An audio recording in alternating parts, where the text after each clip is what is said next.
Global वॉर्मिंगमुळे आणि वाढत्या तापमानामुळे आता उन्हाळ्यात पाऊस आणि पावसाळ्यात उन्हाळा अशी परिस्थिती तयार झालेली आहे आणि त्यामुळे शेतकऱ्यांचं मोठ्या प्रमाणामध्ये नुकसान होते।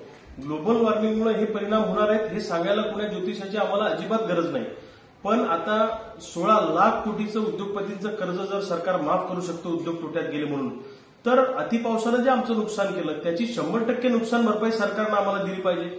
आता 2 हेक्टरची मर्यादा आहे, मला सांगा 20 एकरचं जर नुकसान झालं, 50 एकरचं नुकसान झालं तर 2 हेक्टरच्या मदतीमध्ये आमचं काय होणार आहे? आमची जनावरं वाहून गेलेले आहेत, घरांचं नुकसान झालेलं आहे, अन्नधान्याचं नुकसान झालेलं आहे, शेती खरडून गेलेली आहे। त्यामुळे 100% नुकसान भरपाई आम्हाला मिळाली पाहिजे।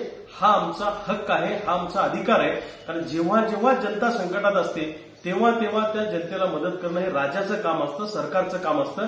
त्यामुळे 100% नुकसान भरपाई मिळाल्याशिवाय आंदोलन थांबणार नाही, या निर्धारानं आम्ही आता रस्त्यावर उतरणार।